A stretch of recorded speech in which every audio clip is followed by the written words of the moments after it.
पडली तर तिजोरी याच्याकरता रिकामी करू, आवश्यकता पडली तर प्रसंगी कर्ज घेऊ, पण शेतकऱ्याकरता पैसे कमी पडू देणार नाही. राज्य सरकारचा निर्णय आहे. प्रसंगी तिजोरी रिकामी करू पण शेतकऱ्यांना वाऱ्यावर सोडणार नाही. मराठवाडा दौऱ्यामध्ये मुख्यमंत्र्यांचं दुष्काळग्रस्तांना आश्वासन. आता शेतकरी वाळून गेलं, ह्याच्या पुढे काय करावं? बँकेचं कर्ज आहे, कर्ज फेडावं का लेकरावला शिकवावं का घरी माझा दवाखाना लेकरा बाळाचं बघावं? दुष्काळामध्ये होरपळणाऱ्या शेतकऱ्यांनी IBN लोकमतशी बोलताना व्यक्त केल्या व्यथा. सप्टेंबर महिन्यामध्ये 25% कमी पाऊस होण्याचा हवामान खात्याचा अंदाज. ऑगस्टमध्ये सुद्धा 22% पाऊस कमी झाल्याची माहिती. हिंगोलीमध्ये अंतुले नगर जिल्हा परिषदेच्या शाळेत विद्यार्थ्यांना मिळतोय बुरशी आलेला पोषण आहार. संबंधित ठेकेदारांवर कारवाई करण्याचं शिक्षण विभागाच्या अधिकाऱ्यांचं आश्वासन. चंद्रपूर जिल्ह्यात गडचांदूर जवळच्या एका जोडप्याची गळा चिरून केली हत्या. चोरीच्या उद्देशानं हत्या केल्याचा अंदाज. आणि श्रावणातली अंगारकी चतुर्थी, गणपतीच्या मंदिरांमध्ये भक्तांची गर्दी. गावाकडच्या बातम्यांची सुरुवात करणार आहोत. मुख्यमंत्र्यांच्या दुष्काळ दौऱ्यानं मराठवाड्यातला दुष्काळाचा प्रश्न उग्र होऊ पाहतोय. या पार्श्वभूमीवर मुख्यमंत्री देवेंद्र फडणवीस यांनी आजपासून मराठवाड्याचा दुष्काळी दौरा सुरू केलेला आहे. दुष्काळी परिस्थिती आणि त्यासाठी सरकारतर्फे राबवण्यात येणाऱ्या उपाययोजनांची पाहणी करणं हा त्यांच्या या दौऱ्याचा हेतू आहे. त्यांच्या दौऱ्याची सुरुवात लातूरपासून झालेली आहे. शेतकऱ्यांना मदतीसाठी प्रसंगी तिजोरी रिकामी करू असं आश्वासन मुख्यमंत्री देवेंद्र फडणवीस यांनी शेतकऱ्यांशी बोलताना दिलेलं आहे. लातूर जवळच्या आष्टा इथं शेतकऱ्यांशी मुख्यमंत्र्यांनी संवाद साधला आणि त्यांचं गारहाणं सुद्धा ऐकून घेतलं. नंतर त्यांनी येराळे इथे धान्य वाटप मोहिमेची सुरुवात केली. तसंच शेतकऱ्यांसमोर भाषण सुद्धा केलं. यावेळी त्यांच्यासोबत ग्रामविकास मंत्री पंकजा मुंडे, बबनराव लोणीकर आणि मुख्य सचिव स्वाधीन क्षत्रिय हे सुद्धा उपस्थित होते. राज्य सरकार मी तर हे देखील या ठिकाणी सांगतो, आवश्यकता पडली तर तिजोरी याच्याकरता रिकामी पडू, आवश्यकता पडली तर प्रसंगी कर्ज घेऊ, पण शेतकऱ्याकरता पैसे कमी पडू देणार नाही. राज्य सरकारचा निर्णय आहे. आणि हे करण्याकरता काही तातडीच्या उपाययोजना आपण करतोय, काही दीर्घकालीन उपाययोजना आपण करतोय. ज्या दीर्घकालीन उपाययोजना आहेत त्याचा देखील घोषणा येत्या काळामध्ये कॅबिनेटचे तातडीनं निर्णय करून आपण सगळे करू. आणि मी आपल्या सगळ्यांना विनंती करतो की परिस्थिती बिकट आहे, निसर्ग कोपला आहे, पण तरी देखील अशाही परिस्थितीत हिमतीनं आपल्याला उभं राहायचं आहे. सरकार आपल्या सोबत आहे. त्यासोबत आमचे जे विद्यार्थी आहेत या विद्यार्थ्यांची फी माफ करण्याचा निर्णय देखील आपण घेतला. आणि लवकरच आपण हाही निर्णय करतोय की जे विद्यार्थी हे दुष्काळी भागातले आहेत आणि दुष्काळी भागातले आहेत पण ते बाहेर अन्यत्र कुठे शिकतात आणि त्या ठिकाणी उच्च शिक्षण घेतायत, इंजिनिअरिंग करतायत, मेडिकल करतायत, त्यांना देखील या दुष्काळाच्या परिस्थितीमध्ये फी भरावी लागू नये याही करता निर्णय घेण्याचं आपण ठरवलेलं आहे. मुख्यमंत्र्यांनी अनेक आश्वासनं तर दिलेली आहे, पण ही आश्वासनं दिल्यानंतर शेतकऱ्यांना काय वाटतंय त्यांचं मत जाणून घेतलंय आमचे ब्युरो चीफ सिद्धार्थ गोदाम यांनी. एक महत्त्वाची गोष्ट म्हणजे मुख्यमंत्र्यांना आज पहिल्यांदा सत्तेत आल्यानंतर शेतकऱ्यांचा राग काय असतो याचा सामना करावा लागला.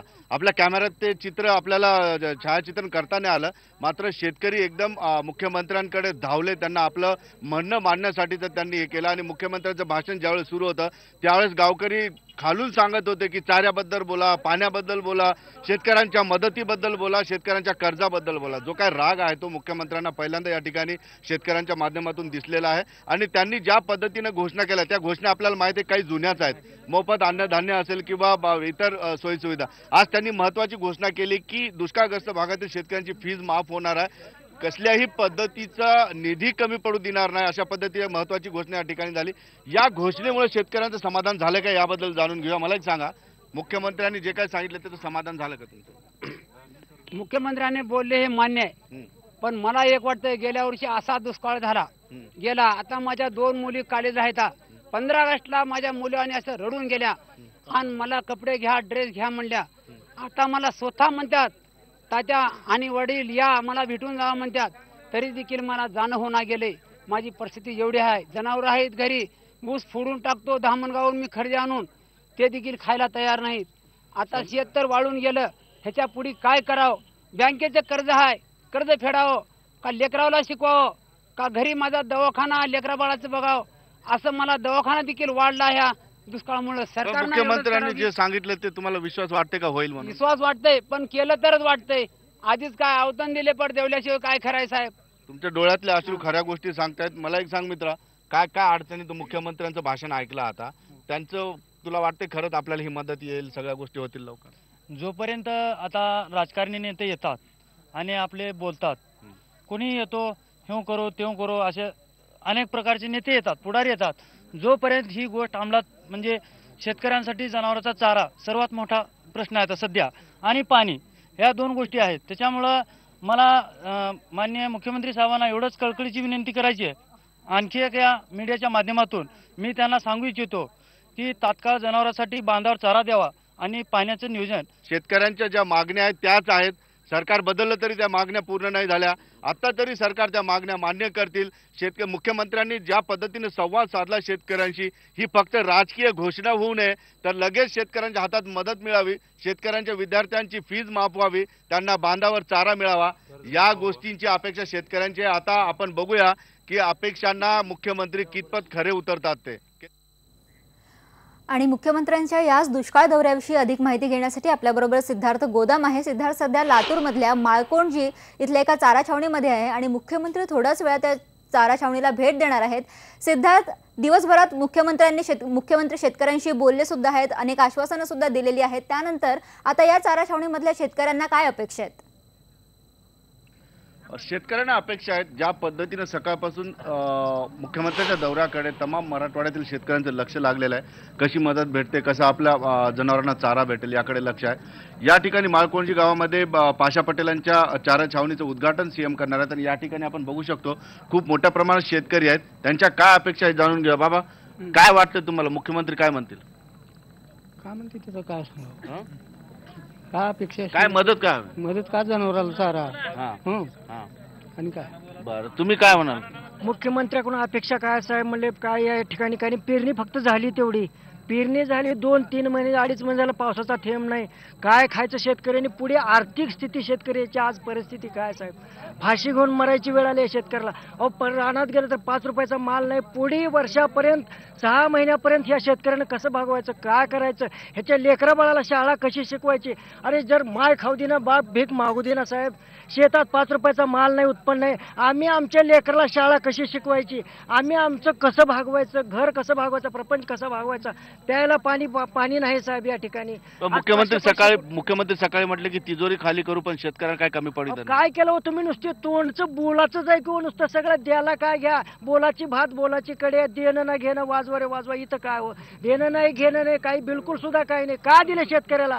अहो, 1600 रुपये ज्या कारखान्याने आम्हाला जे बिल दिलं ते 1200-1300 रुपये दिलं. ते कारखाने सांगतात आम्हाला गव्हर्नमेंट पैसे देणार, गव्हर्नमेंट वरून पॅकेज देत नाही. आणि ह्याने सांगतात आम्ही पाठवलंय. का आले शेतकऱ्याच्या काय भागवा? महागाई काय नाही, महागा आड आणि पुढे विहीर शेतकऱ्याला झाले. ह्याला आत्महत्या करण्याशिवाय दुसरा पर्याय काय? मला सांगायच्या पशी काय आता सध्या? एकंदरीतच आपण बघू शकतो शेतकऱ्यांच्या भावना अशा आहेत की ज्या पद्धतीनं मुख्यमंत्री बोलतात त्यावर शेतकऱ्यांचा कुठेतरी विश्वास दिसत नाही या ठिकाणी. मात्र त्यांच्या हातामध्ये जर लगेच मदत पोहोचली, त्यांच्या जनावरांना चारा पोहोचला, तरच मुख्यमंत्र्यांच्या किंवा इतर राजकीय लोकांच्या म्हणण्यावर आता शेतकऱ्यांचा विश्वास बसेल. कारण अनेक दौरे आले, अनेक मंत्री गेले, अनेकदा दुष्काळ आला, अनेकदा दुष्काळ गेला, मात्र शेतकऱ्यांच्या हातात काय पडत नाही. त्यामुळे शेतकऱ्यांचा आता कोणत्याही नेत्यावर विश्वास दिसत नाही. जो आम्हाला देईल त्यावरच आमचा विश्वास असेल, अशा पद्धतीची आता शेतकऱ्यांची भावना आहे. नूतन, बरोबर, धन्यवाद सिद्धार्थ या सगळ्या माहितीसाठी. मुख्यमंत्र्यांकडून तात्काळ मदतीची अपेक्षा आहे शेतकरी व्यक्त करतायत आणि मुख्यमंत्र्यांच्या याच दुष्काळ दौऱ्यावर आज आपण बेधडकमध्ये चर्चा करणार आहोत. मुख्यमंत्र्यांच्या धावत्या दुष्काळी दौऱ्यामुळे प्रकल्पग्रस्तांना दिलासा मिळणार आहे का? दुष्काळाच्या पार्श्वभूमीवर तातडीनं पाणी टंचाई दूर करणं सरकारला शक्य आहे का? आणि कर्जमाफीचा विरोधी पक्षांचा मुद्दा हा दुष्काळ मिटवण्यासाठी एकमेव उपाय आहे का? यावर चर्चा करणार आहोत आज रात्री 9:05 बेधडकमध्ये. आणि आता बातमी मान्सून बाबतची। ऑगस्ट महिन्यात देशभरामध्ये सरासरीपेक्षा 22% पाऊस कमी पडलाय। हवामान खात्याकडून ही माहिती मिळाली आहे। आणखी चिंतेची बाब म्हणजे सप्टेंबर महिन्यामध्ये सरासरीपेक्षा 25% पाऊस कमी पडण्याचा अंदाज आहे। 1993 नंतरचा हा तिसरा सर्वात कोरडा ऑगस्ट महिना ठरलेला आहे। संकटामध्ये भर पाडणारी गोष्ट अशी आहे की पुढच्या काही दिवसांमध्ये मान्सून परतण्याची प्रक्रिया सुरू होईल।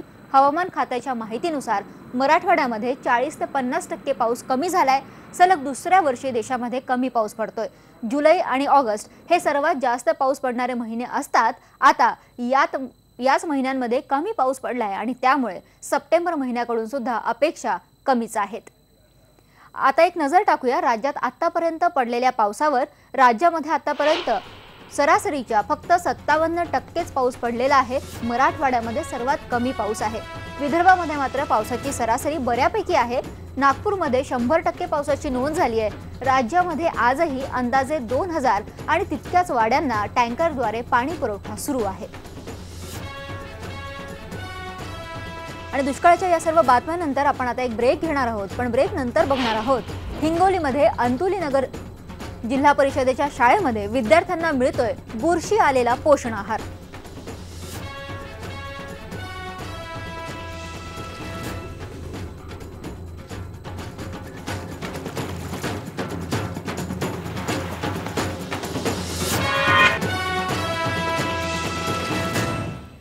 ग्रामीण भागातल्या मुलांना शिक्षणाची गोडी लागावी, पटसंख्या वाढावी यासाठी शालेय पोषण आहार योजना सुरू करण्यात आली।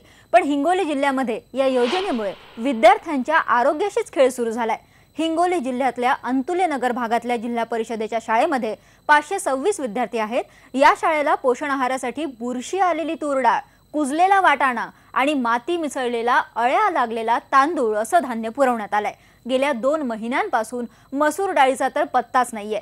इतकंच नाही तर एक्सपायरी डेट उलटून गेलेले मसाले या मुलांसाठी पाठवण्यात आले।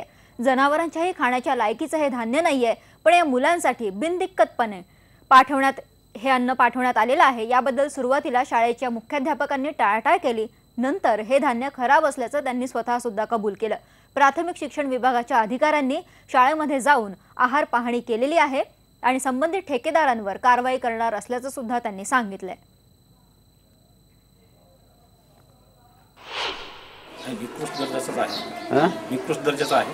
आताच यावेळेस आलेला माल निकृष्ट आलेला, अगोदरचा माल चांगला होता, यावेळेस आलेला माल थोडा 1-2 पोते निकृष्ट आलेला आहे। 1-2 पोत्यांमध्ये माल निकृष्ट आलेला आहे। बरं, तू डब्बा दररोज आणते का कसं शाळेत? दररोज। काय आणते खायला? भाजी। पोषण आहार पुरवठा दिला जातो। त्यामध्ये 1 ते 5 चे विद्यार्थी 21,814 आहेत आणि 6 ते 8 चे 14,557 असे एकूण विद्यार्थी आहेत। जून जुलैमध्ये जी तूर डाळ आलेली ती थोडी निकृष्ट दर्जाची आहे आणि मसूर डाळ अद्याप पुरवलेली नाही। याची आम्ही वर्षाकडे मागणी केलेली आहे आणि ज्यावेळेस आम्ही त्यांना बिल देऊ संबंधित पार्टीला, त्यावेळेस आम्ही दंडात्मक कारवाई केल्याशिवाय त्याची बिल अदा करण्यात येणार नाही, त्याची आम्ही दक्षता घेऊ। आणि याविषयी अधिक माहिती घेऊया। आपले रिपोर्टर कन्हैया खंडेलवार आपल्या बरोबर आहे। कन्हैया, खरं तर याला पोषण आहार का म्हणायचा हा प्रश्नच आहे, कारण त्याच्यामुळे आरोग्यच धोक्यात येणार आहे। शिक्षण विभागाचे अधिकारी जसं सांगतायत त्याप्रमाणे ठेकेदारावर आज तरी कारवाई झाली आहे का? आणि सर्वात महत्त्वाचं म्हणजे या विद्यार्थ्यांना चांगलं धान्य आज तरी मिळालंय की आजही त्यांना असंच निकृष्ट धान्य खावं लागलंय? बरोबर आहे नूतन, ही कहाणी फक्त जिल्ह्यातील अंतुली नगर शाळेचीच नाही तर जिल्ह्यातील बहुतांश शाळांमध्ये अशाच प्रकारचं पोषण आहार नाही तर घातक आहार विद्यार्थ्यांना देण्यात येत आहे। आज आपली बातमी दाखवल्यानंतर जिल्ह्याच्या शिक्षण विभागामध्ये खळबळ उडाली असून या प्रकरणी पुन्हा एकदा कारवाई करण्याचं बोललं जात आहे। मात्र अजूनही संबंधित गुत्तेदारावर कोणतीही कारवाई करण्यात आली नाहीये। असं म्हणता येईल आपल्याला की प्रशासन जो आहे तो गुत्तेदाराला पाठीशी घालण्याचा प्रयत्न करतोय। नूतन, बरोबर, म्हणजे या ठेकेदारावर अजूनही काही कारवाई झालेली नाहीये किंवा तशी हालचाल सुद्धा अजून झालेली दिसत नाहीये। धन्यवाद कन्हैया या सगळ्या माहितीसाठी। वळूया पुढच्या बातमीकडे। धक्कादायक बातमी आहे चंद्रपुरातून। चंद्रपूर जिल्ह्यामध्ये एका दाम्पत्याची निर्घृण हत्या करण्यात आलेली आहे। डॉक्टर देवराज आणि सुधा जोगी यांची गळात चिरून हत्या करण्यात आली। गडचांदूर जवळच्या नांदा गावातली ही घटना आहे। काल मध्यरात्री घरात घुसून तीक्ष्ण हत्यारानं या दोघांची हत्या करण्यात आली आहे। चोरीच्या उद्देशानं ही हत्या केल्याचा प्राथमिक अंदाज आहे। डॉक्टर जोगी हे या भागातले नामांकित व्यापारी होते आणि गुरुदेव सेवा मंडळाचे प्रचारक सुद्धा होते। यानंतर गावाकडच्या बातम्यांमध्ये एक ब्रेक घेऊया, पण ब्रेक नंतर बघणार आहोत। आज श्रावणामधली अंगारकी चतुर्थी आहे। गणपतीच्या मंदिरांमध्ये आज भक्तांची गर्दी होती। बातमी बघूया ब्रेक नंतर।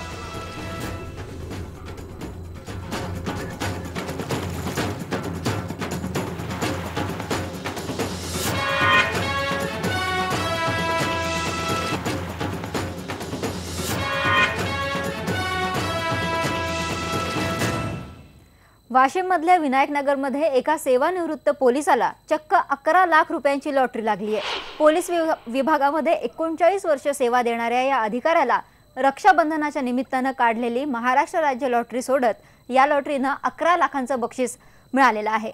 मारुती अवघडे असं या पोलिसाचं नाव आहे। सणासुदीला लॉटरीचं तिकीट घेण्याची त्यांची सवय होती, त्यामुळे रक्षाबंधनाच्या निमित्तानं त्यांनी हे तिकीट काढलं होतं आणि त्यांना चक्क 11 लाख रुपयांची लॉटरी लागली आहे। सणा त्योहाराला मी 100-200 रुपयाचे लॉटरी तिकीट घेतच होतो। तर त्या दिवशी अचानक जाता जाता 5-6 दिवसापूर्वी मी रक्षाबंधनाचं तिकीट होतं ते 2 तिकीट विकत घेतले होते। त्याच्यामुळे की रक्षाबंधना दिवशी एक तिकिटाचं 11 लाख रुपयाचं बक्षीस मला लागलेलं आहे। आज श्रावण महिन्यातल्या अंगारकी चतुर्थी निमित्त ठाणे जिल्ह्यातल्या प्रसिद्ध टिटवाळाच्या महागणपती मंदिरामध्ये हजारो भाविकांनी गर्दी केली होती। रात्री 12 पर्यंत मंदिर दर्शनासाठी खुलं केल्यावर सुमारे 1 लाख भाविकांनी गणरायाचं दर्शन घेतल्याचं मंदिराचे पुजारी आणि व्यवस्थापक सुभाष जोशी यांनी सांगितलंय। दुसरीकडे उल्हासनगरमधल्या भक्तांनी सकाळी 7 वाजता उल्हासनगर ते टिटवाळा मंदिर अशी सुमारे 22 किलोमीटरची पदयात्रा सुद्धा काढली होती। यामध्ये सुद्धा भाविक मोठ्या प्रमाणात गणपती बाप्पा मोरयाचा जयघोष करत सहभागी झाले होते।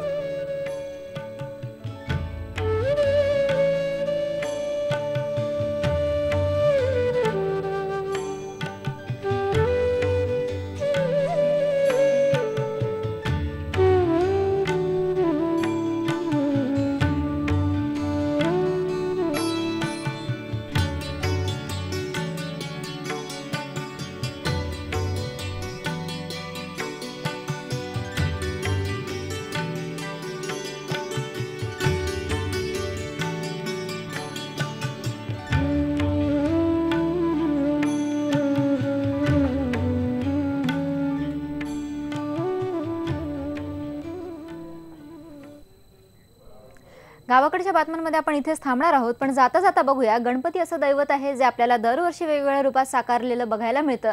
सध्या मुंबईतल्या कलाप्रेमींना अशाच काही नव्या रूपातल्या गणेशाच्या कलाकृती पाहण्याची संधी मिळते। जाता जाता पाहूया त्याचीच एक झलक।